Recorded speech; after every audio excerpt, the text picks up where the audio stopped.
Hey there, and welcome to video number 4. In case you missed them, in video 1 I kind of introduced myself and told you a little bit more about my story and the reason why I started this video series. In video number 2, we talked about the importance of emotional recognition and emotional regulation. And we used a really fun reference to Cookie Monster about self-control. In video number 3, we dove into executive functioning, and I got kind of geeky with you guys because I love everything executive functioning because it has so much to do with what's going on in the brain, and that's one of my favorite things to talk about. Like either neuroscience or neuropsychology. I love that stuff. If I had, fun fact about me that I did not share, if I had not gone into doing the particular work that I'm doing now, I would have pursued my advanced degree, master's PhD, in either neuroscience or neuropsychology, because everything that goes on in the brain is just so fascinating to me.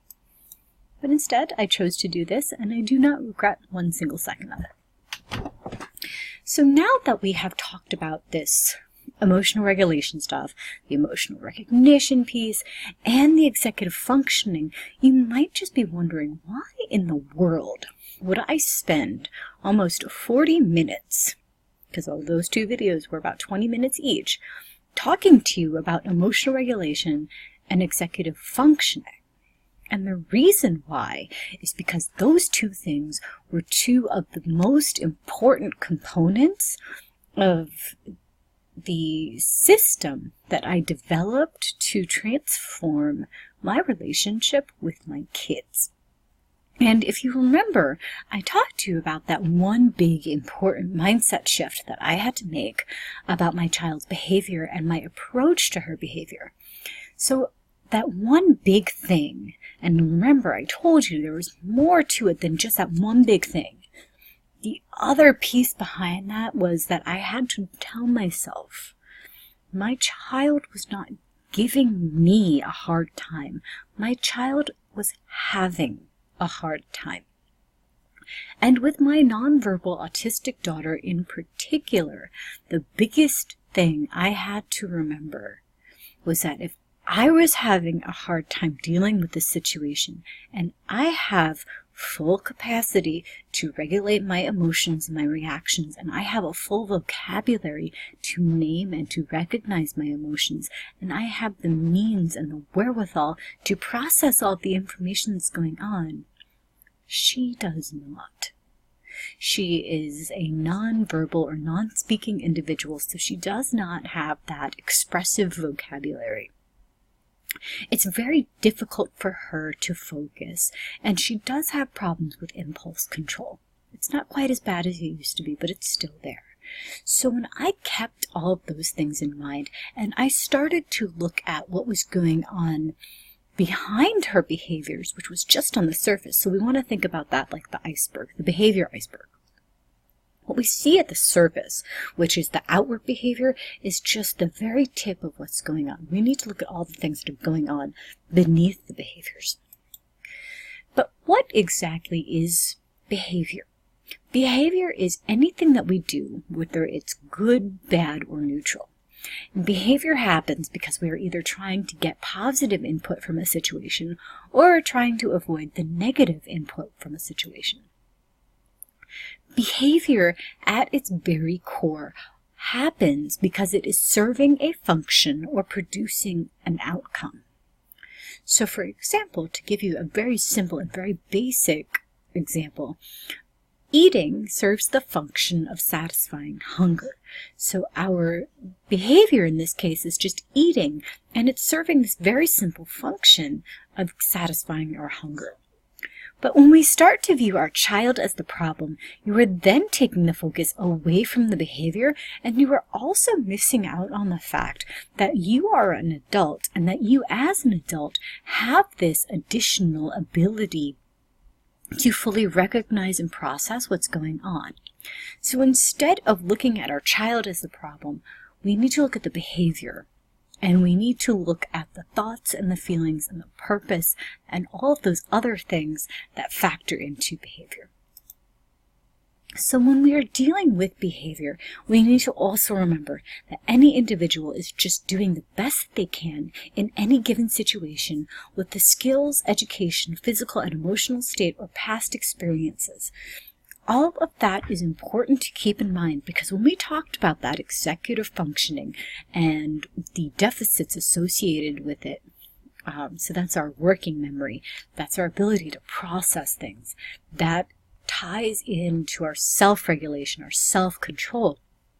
When our individuals on the autism spectrum have all those existing difficulties with those executive functions that are so seemingly simple for the rest of us, no wonder there are so many issues going on with behavior.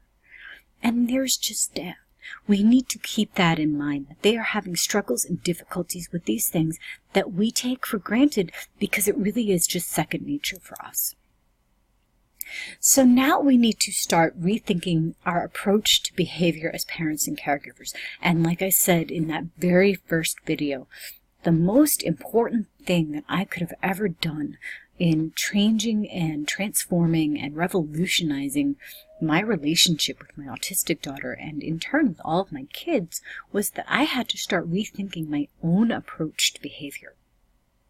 And we start thinking about behaviors as challenging or inappropriate because we don't understand them or we don't know how to deal with them. But when we take a step back and we look at what's happening behind the behavior or what led up to the behaviors, then we can start troubleshooting ways to really help our kids. And that was all in the system that I developed over the past 18 years. And the bottom line with behavior that we want to remember, behavior at its very core is a form of communication. So for our kids who have difficulties with this expressive language piece, they are trying to tell us something through their behavior. So often for our kids on the autism spectrum, we try to approach their behavior the same as we would in a neurotypical child. And this is a huge mistake because we are then discounting the fact that they often do not have the same abilities as a neurotypical child to process behavior, because they may have executive functioning deficits, they may have difficulties with emotional regulation. And because those are things that at their very core help with behavior and help with managing behavior, our kids on the spectrum, because they lack those things, it is then up to us as parents and caregivers to help teach them those things and to help reintroduce those things back into their life. But what does executive functioning and emotional regulation really have to do with autism and behavior? When your child is unable to regulate their emotions, you can always expect for behaviors to occur. That's simply because they don't know how to control the emotion that's going on, and they may not be able to verbally express the emotion that's happening to them. So if they can't control it, that's already one part of the problem. But then they find additional difficulties because they can't express it. So they can't tell you how they're feeling, and then you can't help them deal with how they are feeling. Executive functioning plays into behavior because this refers to, once again, our mental abilities and how we respond to situations. So it's also our self-regulation and our self-control. And when we have executive functioning deficits and difficulties, as so many kids on the autism spectrum do, they simply cannot process behavior in a way that we would expect them to. And it's not because they won't, it's because they can't. So you need to stop thinking about it that they're just being difficult or they're just being stubborn.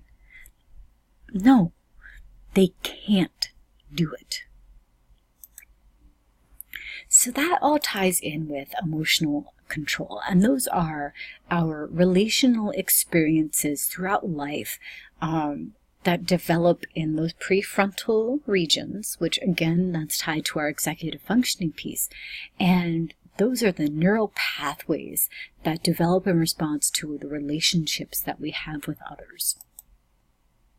So this important emotional regulation piece, it's the awareness and the integration of how that all affects behavioral inhibition and emotional control. And once we understand how all that works and we can problem solve it, you see an increase in creativity and cognitive flexibility, which in turn starts improving the decision-making and problem-solving skills. So in short, when you can teach your child appropriate emotional control responses, it enhances other areas of their cognitive performance, which ties back to that neuroplasticity stuff. So it's also been shown to help with several areas of your child's mental health. So you need to start reframing your mindset, and you do this in several steps. First, you stop looking at your child's behavior at the very surface, and then you start looking at your child for who they are and what their full capacity and what their full capabilities are. You then begin to start making that mindset shift, and that in turn will start to transform your relationship with your child. And when you are looking at behavior from a place of acceptance, compassion, and empathy, which is also key, you can then start developing strategies and systems to help your child better manage their behavior. As parents and caregivers, it is our job as adults to meet our children where they are. And that is exactly what I mean it to be. We need to meet them at their level, not where we expect them to be or not where we hope they can be, but we need to meet them at their level. And this is one more very important thing that I need you to know. For our kids on the spectrum who have those sensory and executive functioning difficulties, there are things that they simply cannot do because they do not have the capacity to do it. But when you start looking at the behaviors that are going behind those things, or start thinking about why those things are happening, then you as a parent or caregiver can start taking steps to truly help your child. And when you are truly helping your child and you are equipping them and you are empowering them with these strategies and tips, you are going to see huge changes in the relationship with your child, because you're no longer looking at it from the perspective of your child is giving you a hard time. It's your child's behavior and what's going on behind it that is causing your child to have a hard time. So you need to approach it from a completely different level. And above all, you always want to remember that behavior is language. So behavior is communicating a message when your child does not have that expressive ability to do so. And for children who have additional limited social skills or additional limits on their capacity for language, they use behaviors to simply get a message across. And that, my friends, ties in so closely with communication. And communication is the root of all parent-child relationships, whether your child is on the autism spectrum or not. As parents, we may often fall into several common traps that lead to misunderstandings and negative responses. One of the first are ineffective directives. So we do this both with our kids on the spectrum and not on the spectrum. And when we do this with our kids on the spectrum, we're really running ourselves into a corner. Because first, we don't have our child's attention. And then when we don't have their attention, our own personal frustration level just starts to get that much more, and we start yelling and we start shouting. So then our child is responding to our response when it may have just been a simple thing, such as making sure that we have their attention before we try to communicate to them.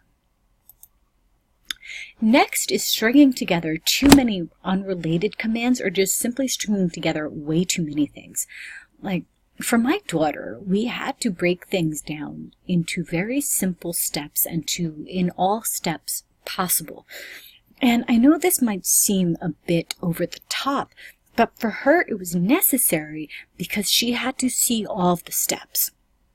And as we learned things and as we worked on new things, we were able to reduce the number of steps. And that's just it. When you are talking verbally to someone, you want to think about how many things that you can remember in a list.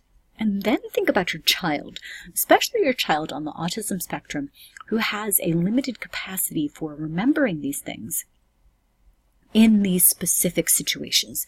And when you keep piling things up on them, the chances are very likely that they just aren't going to remember. Next is to make sure that you are focused on the end goal or on this task that you would like your child to accomplish. Because if you're jumping from one thing to another, it's going to be that much more difficult for your child to then follow your directions and to understand their expectations. For our children on the autism spectrum in particular, they need details. This is an area where you cannot be vague. If you are not setting clear expectations with them, they are not going to understand, and then you're really missing out on the opportunity to troubleshoot and solve a problem. None of us were trained to be good parents. We are all just doing the best that we can with what we have. But by starting small and by making these simple mindset shifts and by making these small changes, we can all start transforming and revolutionizing our relationships with our kids. I hope that you enjoyed this video, and I will see you in the next video.